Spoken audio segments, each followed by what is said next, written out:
5 aylikka 8 kuni o'rnimiz Turpan shahrida Chulishlik yo'li bekat garajniki ichida ostida Yong'in Chorshi. Men safalar 360, 382 qil chiqdi. Men qayman ma'vo ayrildi. Ananiki men astim yana fitnamiz yo'qa chiqqan, men gap chiqdi jolatganman. Bahasi 3900 ga o'zimiz biz apirib beramiz. 3700 ga o'zi ketsiz. Ananiki ayrimlar kirim ustalari, karvatlar, arqalar yazilib bor. Menda deyishgular 750 ko'y, o'zingizga kelsangiz 650 ko'y, 1100 ko'y, o'zingizga kelsangiz 900 ko'y, men 1100 ko'y, o'zingizga kelsangiz 900 ko'y. Mana 750 ko'y, o'zingizga kelsangiz 500 ko'y. Mana shu, ankan yumaloq shajlarga yutqab nima. Men tajida bunda ba'zi amsutni bez qo'yganman. Bular 750 ko'ydan 1350 ko'y o'zi gar qilib bor. Hayronligiga men kelsak, mana bana bir joyda 2 o'rindiq 350 ko'y o'zi ketsiz. Qara qasangiz 400 asl 300 ko'ydan beramiz buni. Men o'rindiqlar mana 35 ko'y, mana 85 ko'y, kendilerim 85 ko'y. Ananki kanjozlar keldi. Kanjozlar 81 metr, 31 metr 20 bor. 81 metr 20. Bular 100lik ko'y. Bular oq yüze oq qora ko'y. Mana shu chiqdi masofalar 3 metrlarga. Bular 5 ko'y. Kanjozlar keldi bor. Ananki ma'vallar o'ynaydilar. Qo'limizni uchta bavasi jo'z qo'yildi. Bu 100 ko'y. Men o'rindiqlar 50 ko'y. Men o'rindiqlar bize zadolar qapti. Bularmi altta Amına avasımız 50 koydum bervatımız ha.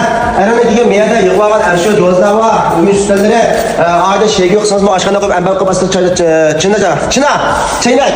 Kaza koysun bulgarlara ola 30 koy, 50 koy çıkala. Anki bavu gümeyla 150 koy. Ayrım bunu ardında torba tut koysa kitaplarına koyup işlersin bu. 150 koy.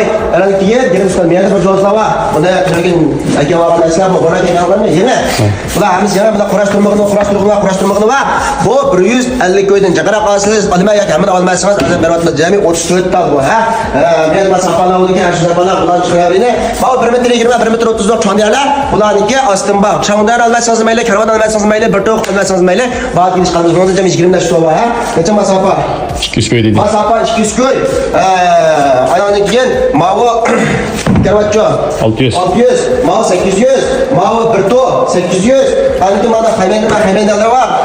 Bu aslında oyun çıkandı ki biraz tutmamızla ki vaganım ha. Bunu bir katım çıkardım. Topuma yollavatımız.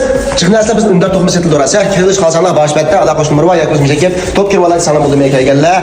Haymenler tanışta 10 koyun beraber hemen almazsanız ha. 1-200 paş çıkdı.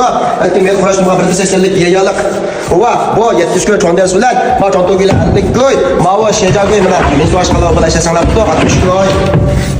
Ma o'rniqlar 150 koy, 260 koy ishqilib va o'rnimiz Turpan shahrida Chulishuli Bekatdagi makon vasti garajida.